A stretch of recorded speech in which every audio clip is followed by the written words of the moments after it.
Chinese city, 500 miles from the front.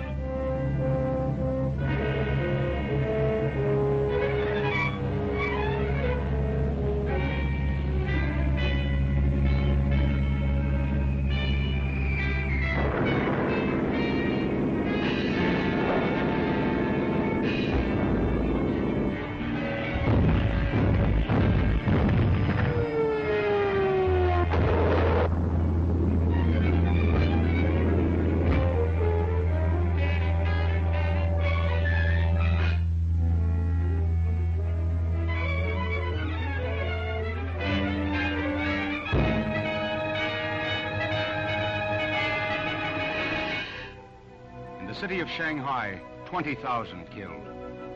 Nanking in ruins, 10,000 dead. Hankow, 15,000. Canton, 20,000.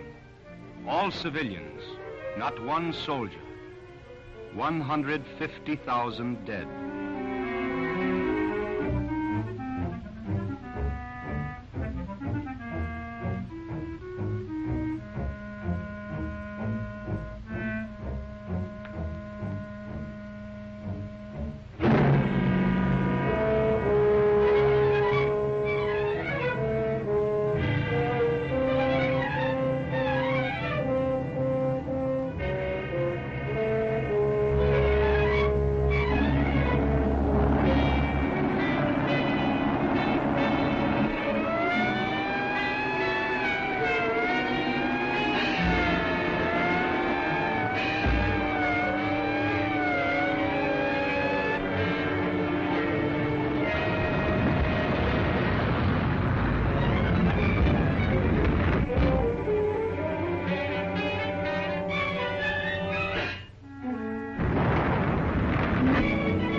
Becomes your enemy. The walls of your own home become a death trap.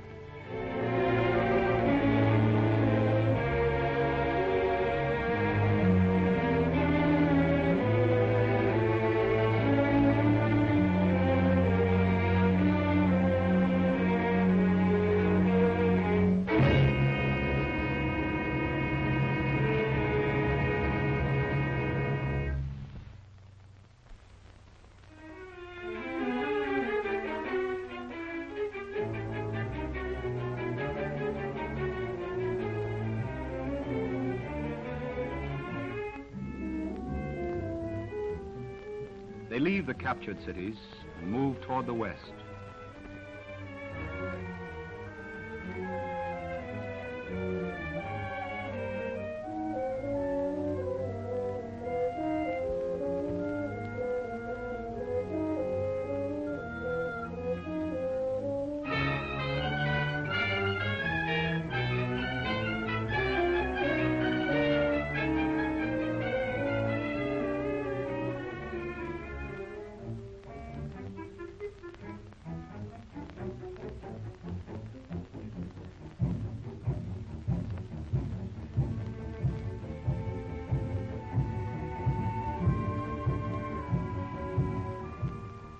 going toward the interior, men, women, and animals.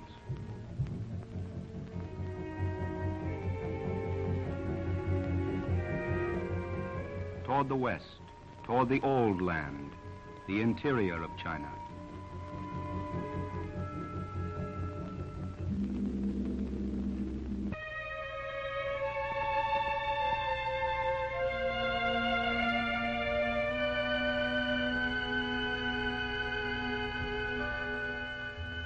Here are the graves of the old kings, lying silent under the fields of wheat. On this earth lived generations of men. They invented the iron plow and paper made of the fibers of rice. They wrote poems and erected beautiful cities, and China was the flower of the world.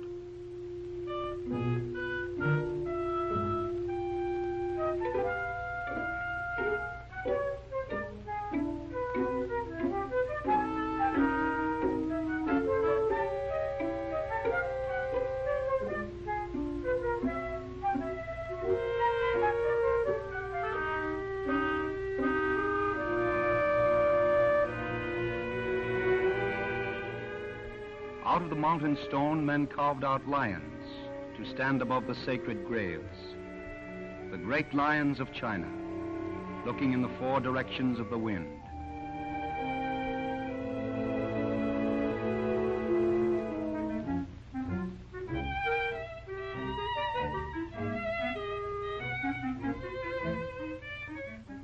There were wise men that spoke in those days: Confucius, Lao-tzu, scholars, artists who could paint the wind, and emperors taller than any man, and stone eyes that see forever.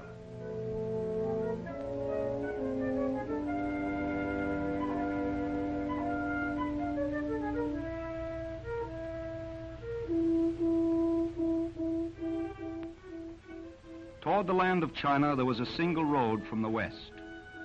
Marco Polo came by this route from Italy, and he returned with his camels loaded with tea, jewels, gunpowder, medicines, carvings of precious jade, paintings made on silk, and handfuls of rice.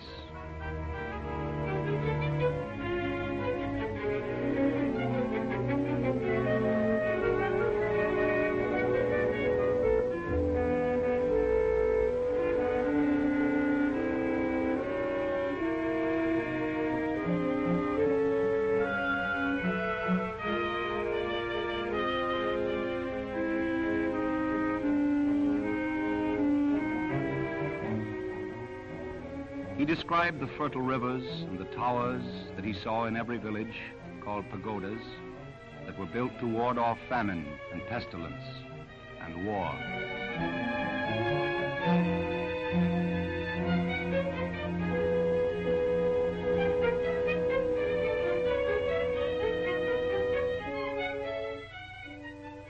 Always millions of quiet men turning the earth over and over. Wheat in the northwest,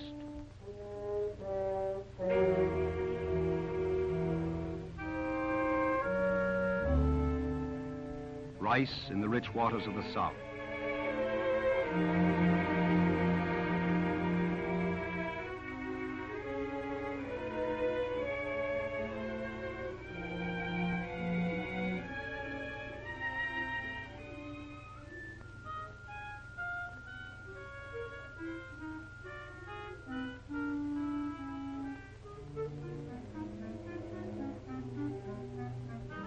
The two rivers, the Yellow and the Yangtze, long generations of hard work. The earth, the wind, and the water. The enormous, the living China.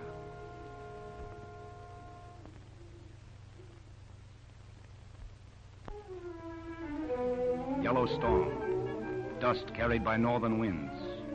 The Great Wall sinks down under the dust. China sinks down. She is robbed by Japan and by the Western powers without resistance.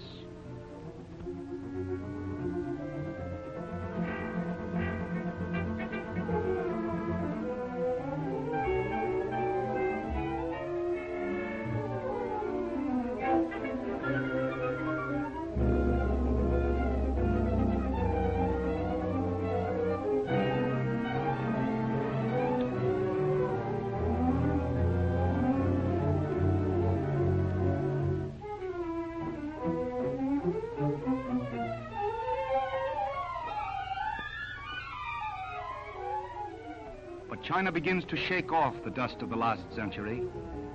A new voice arises out of the movement of the people. Dr. Sun Yat-sen. In his room at this desk, he worked out the ideas which would regain China's independence and freedom. At his death in 1924, he became a national hero. 1911, Sun Yat-sen explaining his three great principles. He himself realized it would be many years before his ideals found root among the people, years of quarreling and even civil war. The citizens of China began by ending the misrule of an emperor. Then they took another step toward democracy, learning to read.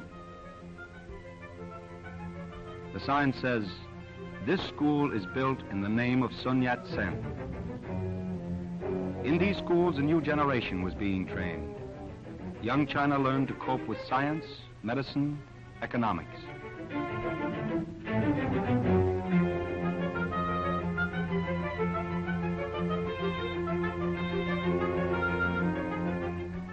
Co-eds on the campus, just as in America.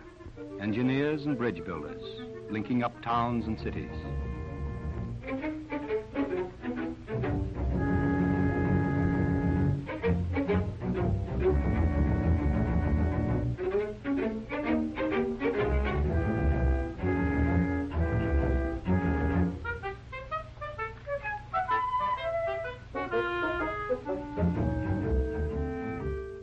The Western mountains were another hindrance to the development of China.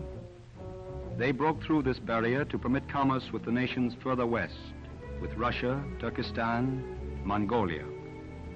The road was built into the northwest. 2,000 miles long. Fortunately, they constructed it well. Today, it is their lifeline, along which supply trucks can speed into the heart of China.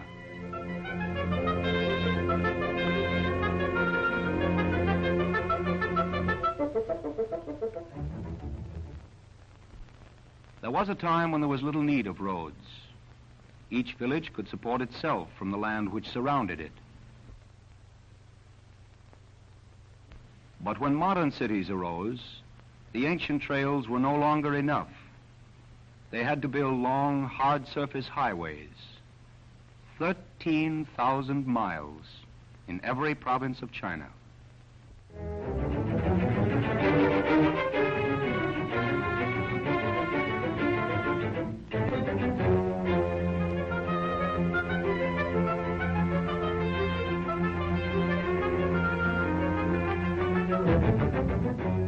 Irrigation is an old Chinese art, for the dry soil of China had always to be softened with water.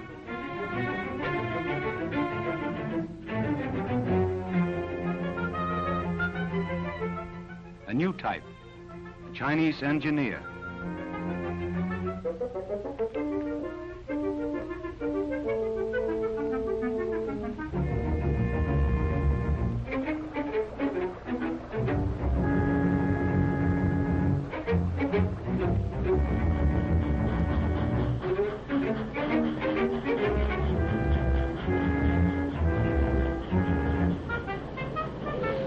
Sound is heard in far provinces. Locomotives rushing through the night. 9,000 miles of steel rails.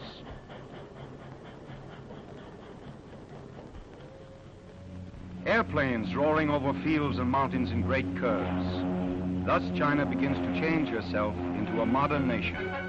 Steel, coal, cotton.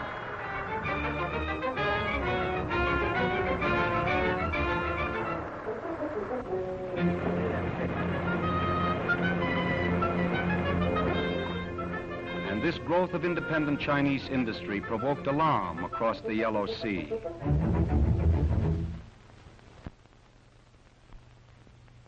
Here a clique of warlords ruled 60 million Japanese. The people living on this cluster of islands were no different than the Chinese.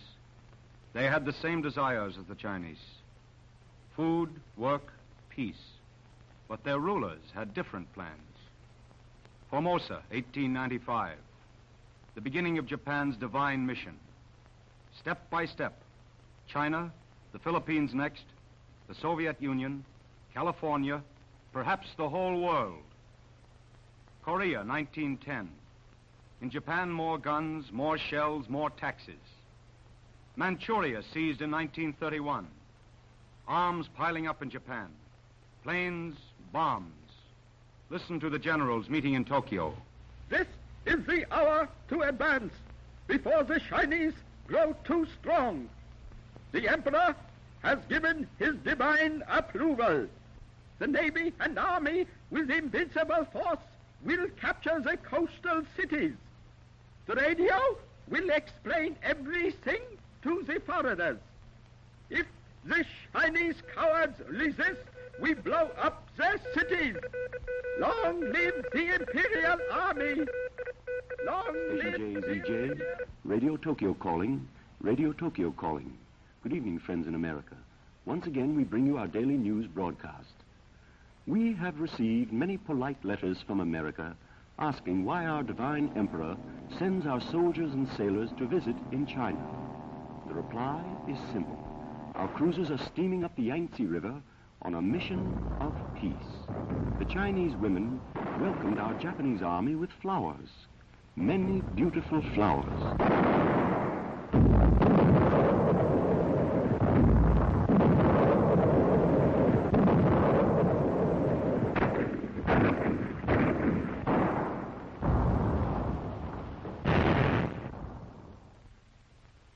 No, this isn't Tokyo or some port in Italy or Germany.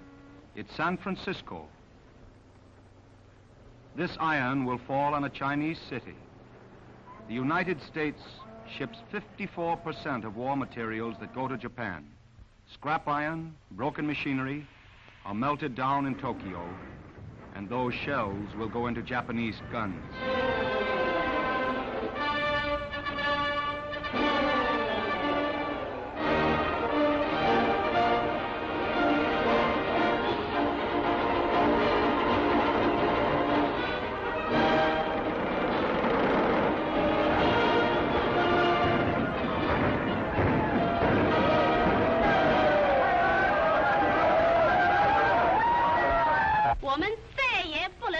Enough!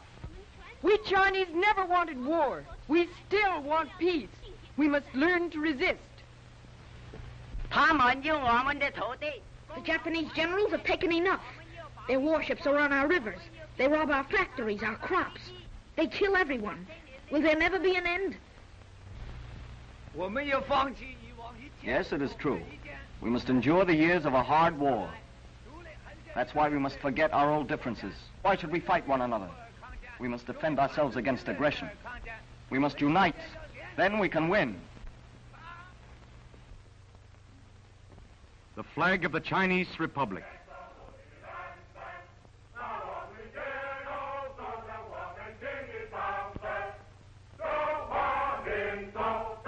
One-fifth of mankind under one flag.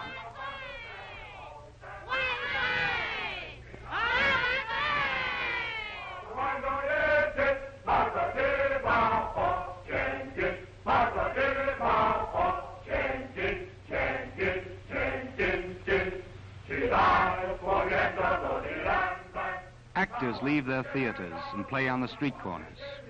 They instruct the audience how to resist the enemy.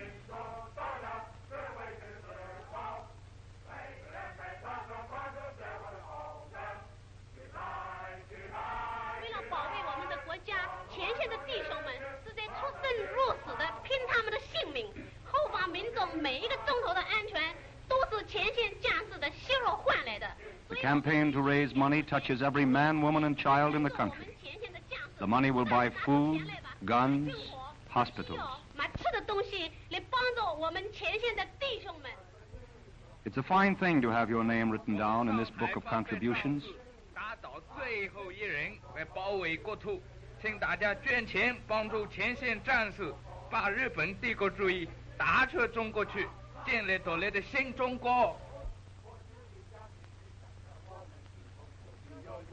伤害我们的儿童，伤害我们的儿童。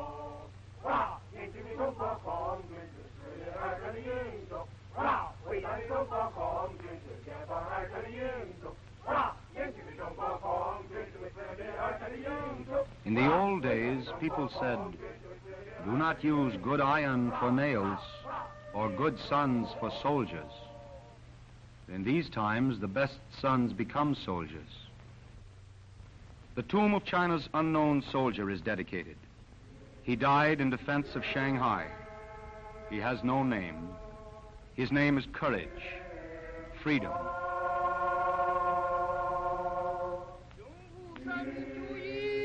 Here is Komayo, famous poet and historian.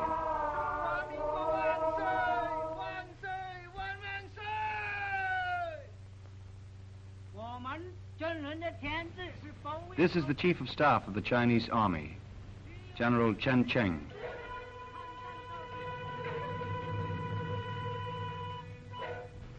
They salute the Washington of their republic, Sun Yat-sen.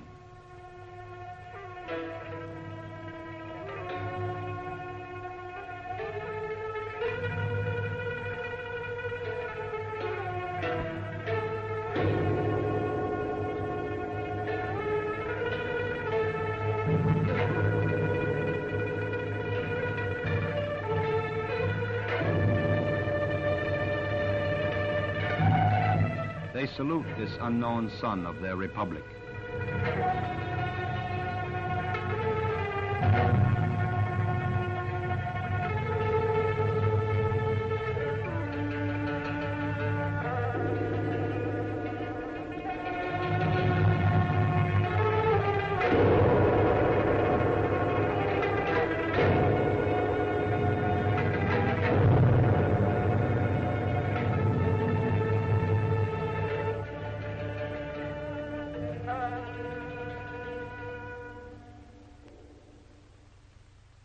Madam Chiang Kai-shek, the most famous woman in her country.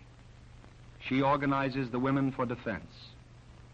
There's money to be raised, nurses to be trained, refugees to be fed and housed, and this committee must guide thousands of other committees throughout China. 决心尽自己一切的力量来参加祖国的抗战。我们的新的口号是一切的人力物力都贡献给我们的祖国。我以为啊，我们妇女应该做的事情是很多的，譬如捐款呢，援助前线的将士，加紧生产呢，救济难民，救济孤儿等等。诸位有什么意见，请随便发表。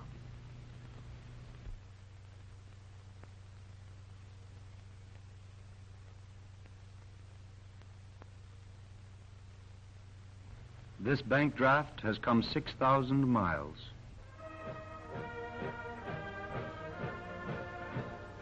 A foreign flag invades New York, but look, money is thrown on the flag. Americans still believe in the rights of the people, in New York or in China. And the flag comes home again, with money to buy rice for the orphans of this tragic war. Months ago, their parents were killed or lost somewhere along the road. There are thousands of such children in China.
Here is the youth, facing a difficult future. Marching under the banners of Sun Yat-sen, and Chiang Kai-shek. The spirit of the nation is typified by this brave woman, the widow of Dr. Sun Yat-sen.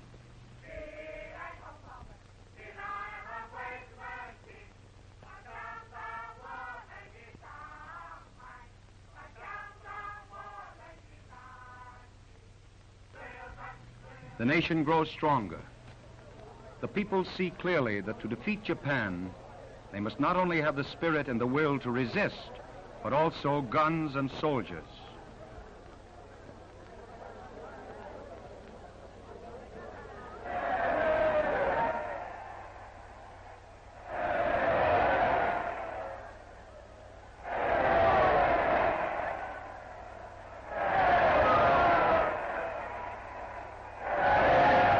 Out of the People's Movement grows the National People's Council.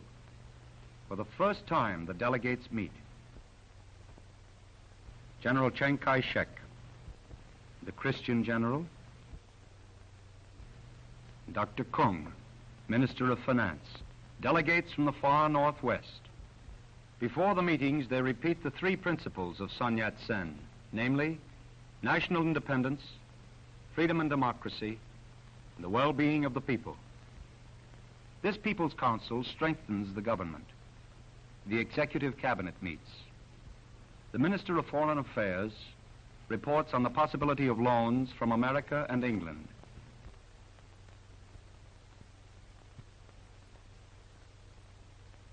The Minister of War reports. The invasion blockades the seacoast. China must have more extensive roads.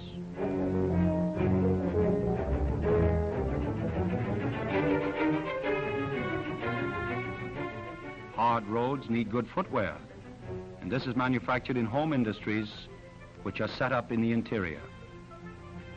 In this way, the people of the most distant villages are involved in the defense of China.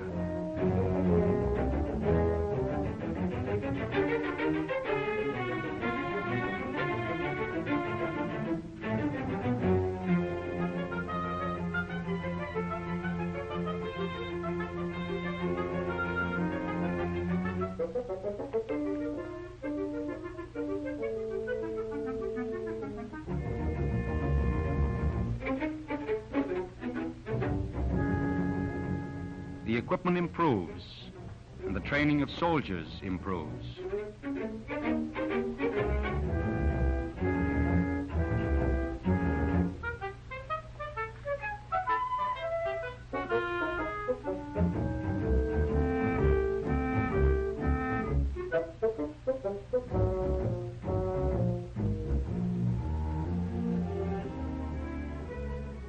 These recruits never saw a map before.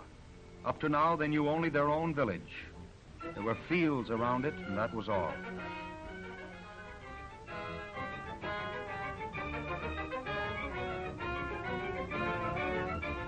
Black lines indicate armies already in the field. Follow a line to the northwest, and you come to the 8th Route Army. Here, the leaders of the Special Administrative District hold a military conference. The 8th Route Army, formerly the Chinese Red Army, has been incorporated into the national forces which are fighting the Japanese.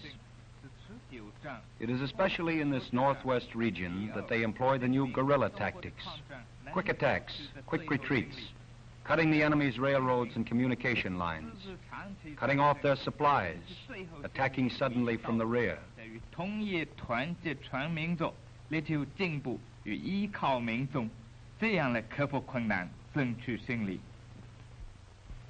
经验告诉我们，消极的防御是战争中一个刹车。当着敌人不备，我们必要进攻敌人；当着敌人来犯，我们要避免他的主力。现在我们的部队在敌人后方，亦与各方互相联络。他们要利用。The man who leads the 8th Route Army is Chu Tay. He is a general whose headquarters are on the field of battle. Millions of Chinese farmers are behind these enemy lines. They are being armed for surprise attacks, for guerrilla warfare.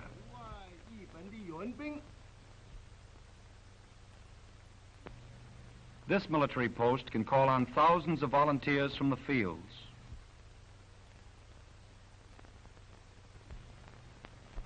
Tell all volunteers to meet on the highway near the Sinkyong River.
Soon they will all have rifles.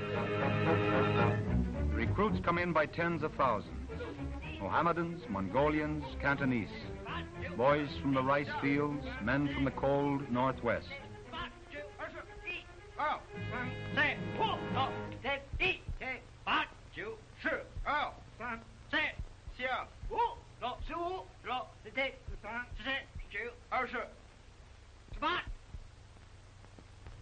Recruits must be taught to be good soldiers. Every life counts now.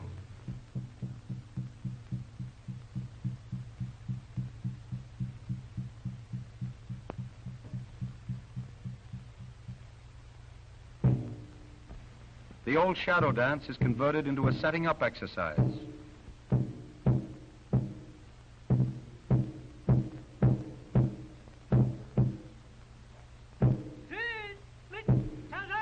Now the soldiers have modern rifles.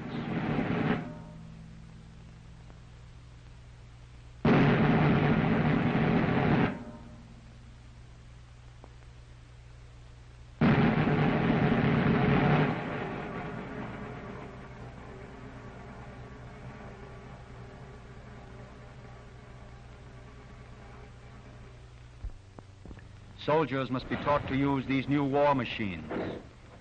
They look like football players, but this is a game for the life of their country.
Know what they are fighting for, not for the glory of a little group of warlords, as do the Japanese.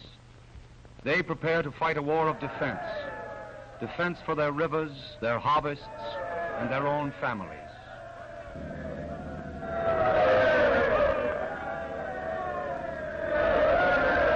China gets back her sky.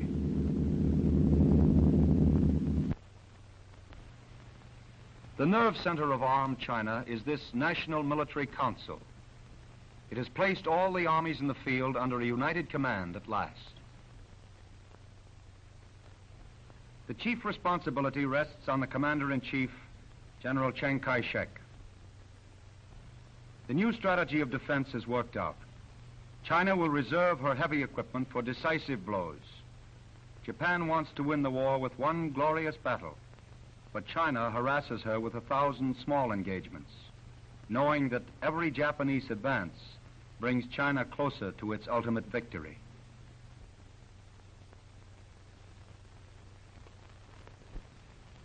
The invaders had already seized the cities of the coast. While China's defense was being organized, the Japanese advanced deep into Shanxi, Henan, Guangdong, and along the Yangtze River to Hankow. The Chinese strategy is to avoid major battles, but to block the ends of the enemy advance. Behind the Japanese, small groups of armed peasants cut the lines and then go back into hiding. The Japanese lines of communication are cut again. Japanese munition trains are lost. Bridges disappear. Outposts of Japanese troops are cut off.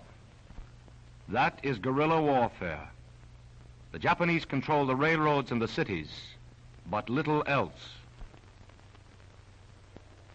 The banks of the Yellow River are too vast to be wholly occupied by the enemy. This place is one of the vulnerable points of the Japanese lines. A fisherman prepares his goatskin raft.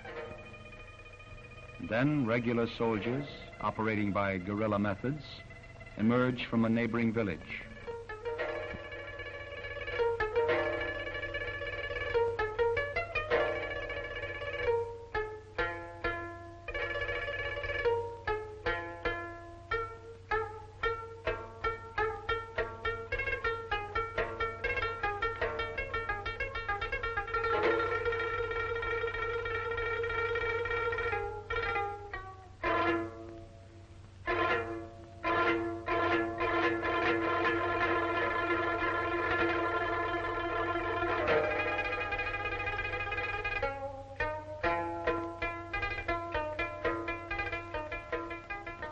Meanwhile, a critical situation developed around the town of Taichuang.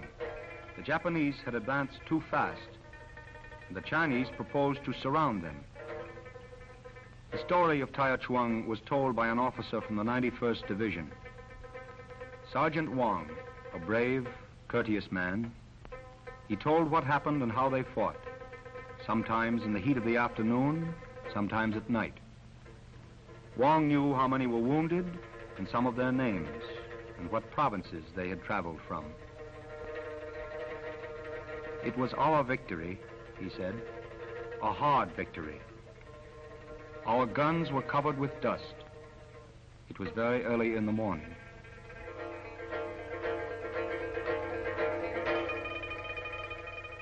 We felt strong. We were going to attack.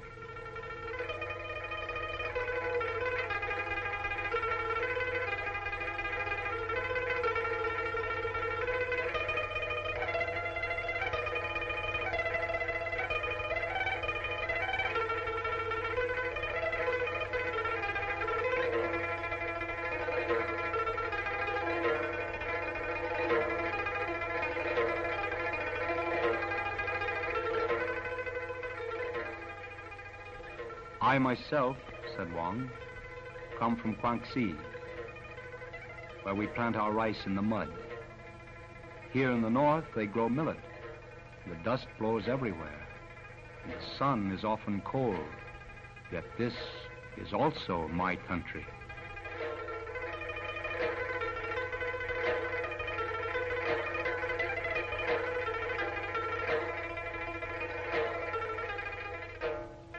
We kept marching toward the north, and people told us, be careful, the enemy is not far away, because here the villages were bombed and there was no more grain.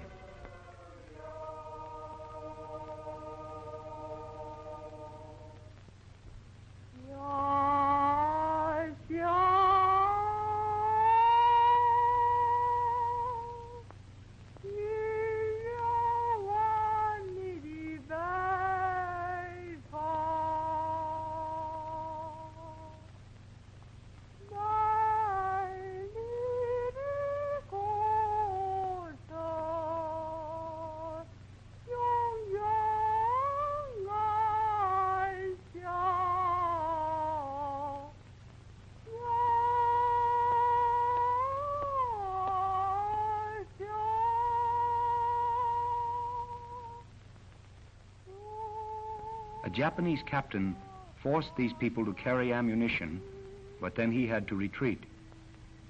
This peasant told me about it. The captain ordered the people to gather on a road and threw a thing with a tail like a fish. This man escaped the explosion with the wound in the muscle of his neck.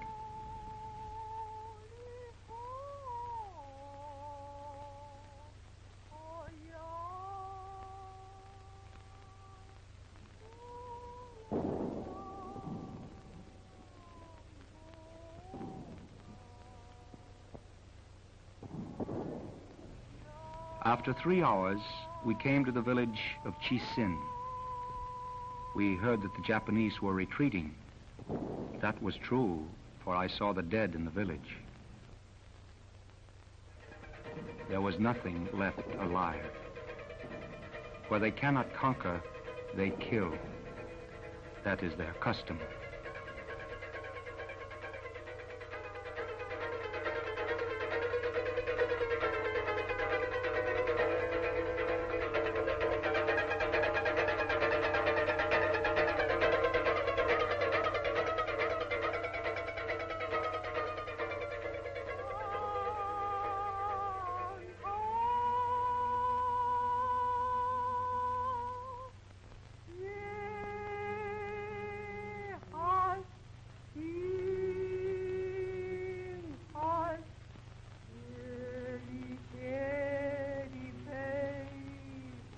Once, this town held 2,000 families. But the Japanese battalions were gone, and the bravest people were coming back. Li Po was the first man. He brought his family with him.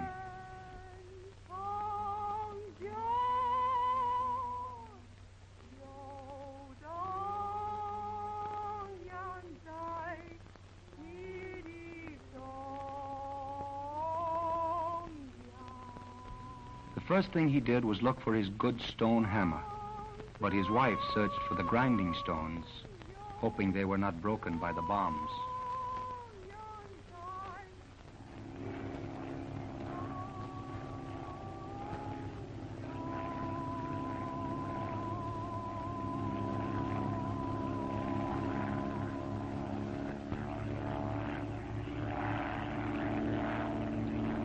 While we were marching near the canal, the Japanese tried to find our route.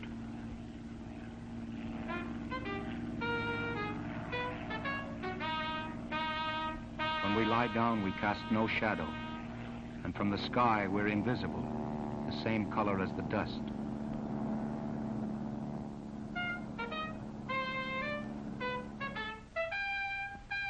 We had men with us from the Big Sword Battalion and also many machine guns. We were a good division, all young men, and we had officers who had fought the Japanese before. Field headquarters were set up near a barn.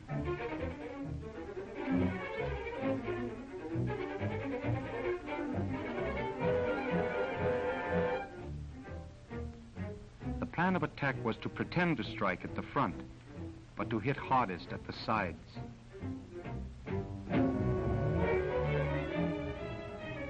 General Sun directed us. He was a tireless man, placed in command here because he loved to attack. He was an old-time general, a fighter all his life.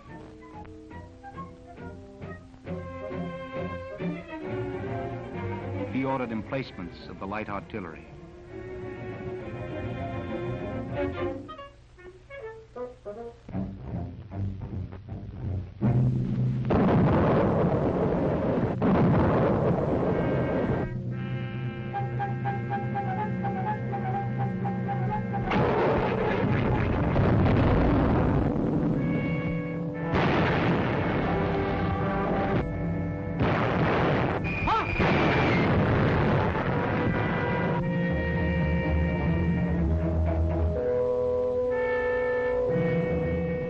Rangefinder was wrapped in cloth so it would not shine back toward the enemy.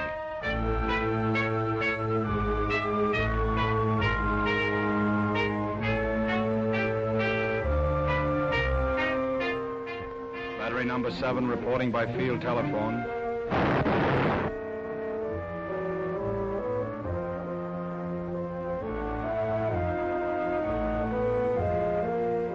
Correction for battery number 7. Increase range to 2,000 yards.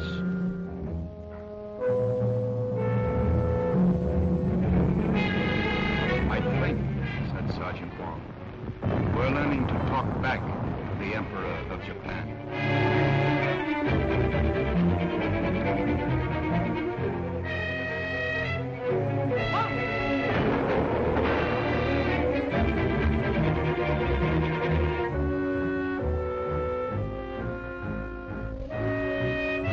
From the north, the wounded were returning.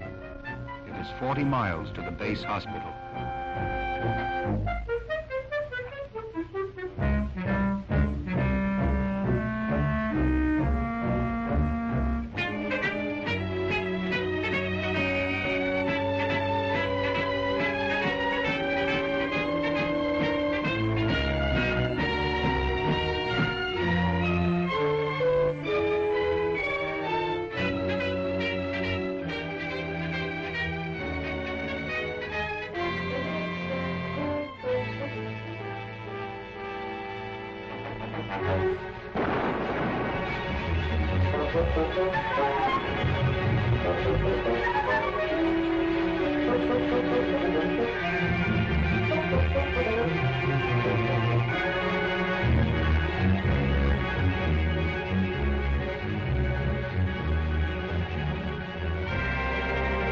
While we advanced in front, daring men climbed the stone hills near the mountain of the sacred tree.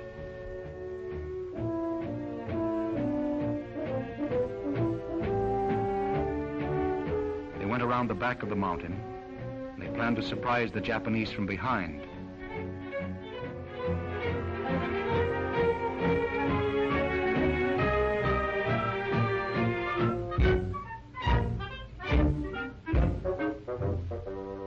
Our scouts watched from the mountain, very quiet.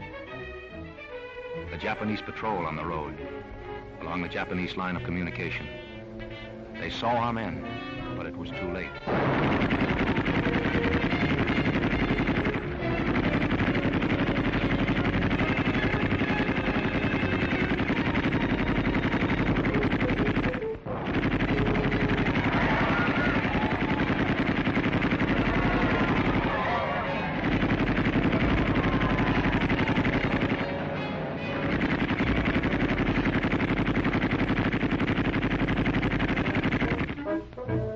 While this was happening, we advanced along the Grand Canal into the edge of the town.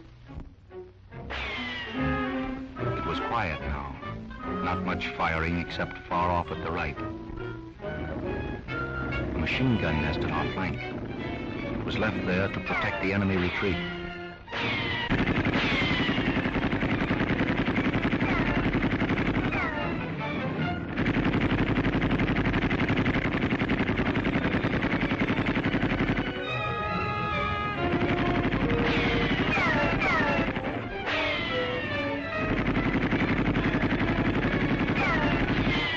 Took cover in the trenches used last night by the 31st Division.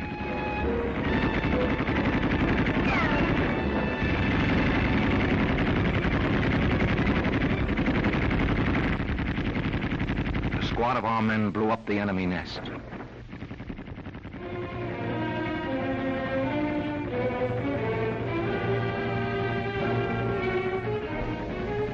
The way was clear. The division in front of us had occupied Taya Shuang during the night. I saw the flag on the walls. We had taken back Taya Shuang. We captured 9 Japanese tanks.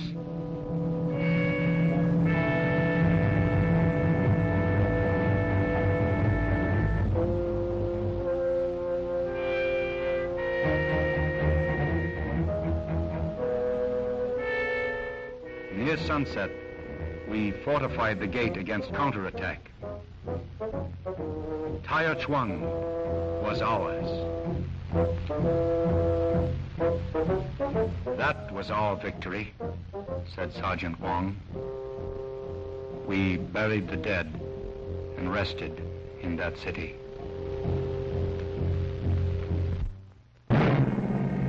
When the Japanese General Staff learned of their loss at Taya Shuang, they struck back. They took revenge for their defeat. They bombed the open cities of China. They bombed the unarmed population.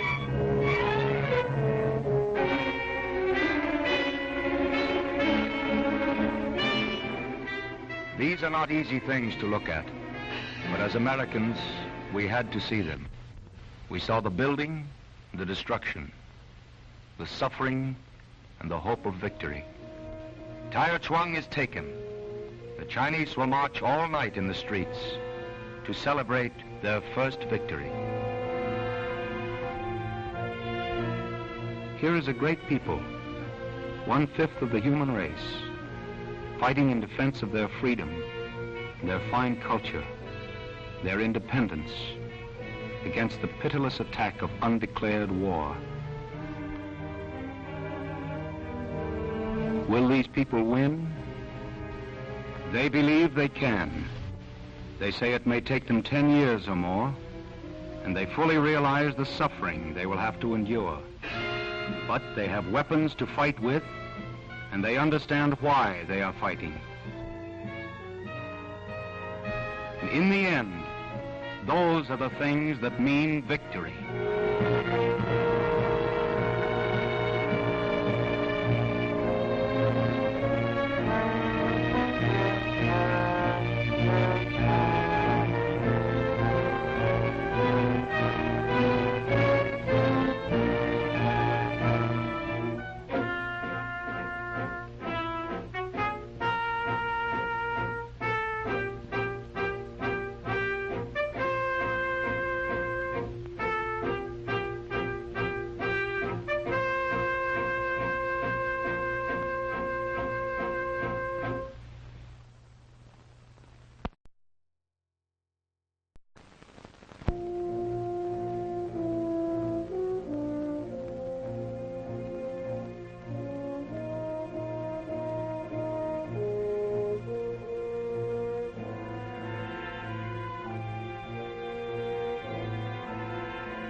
Becomes your enemy. The walls of your own home become a death trap.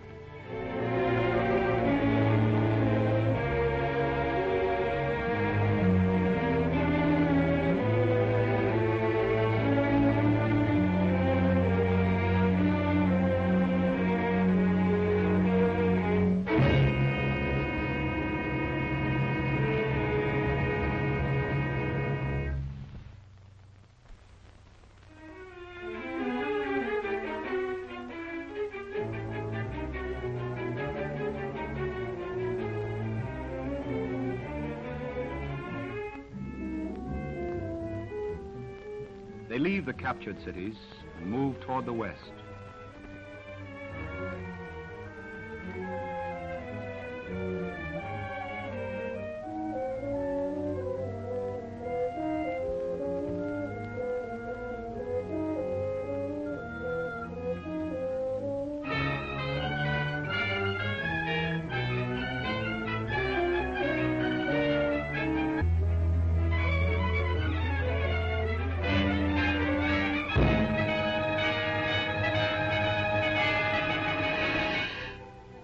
The city of Shanghai, 20,000 killed.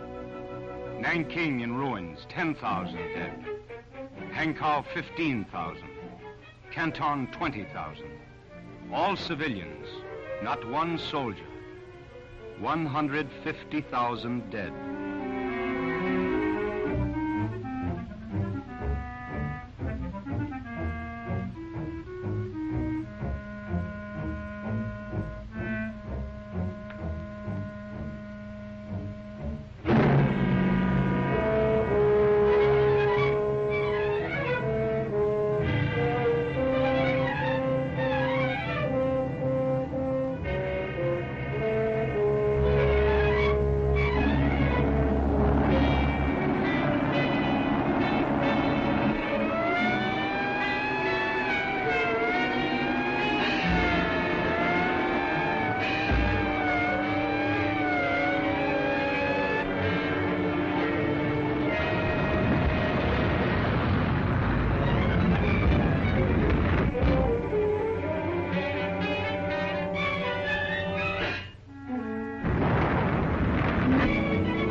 Chinese city, 500 miles from the front.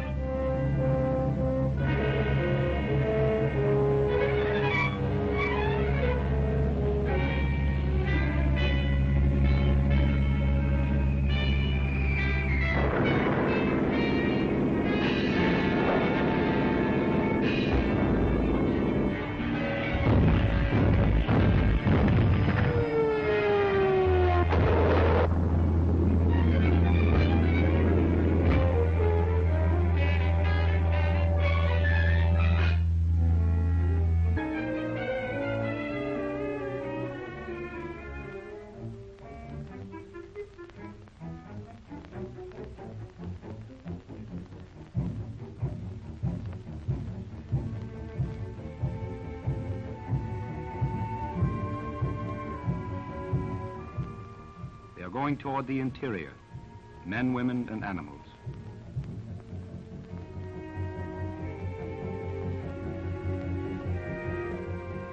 Toward the west, toward the old land, the interior of China.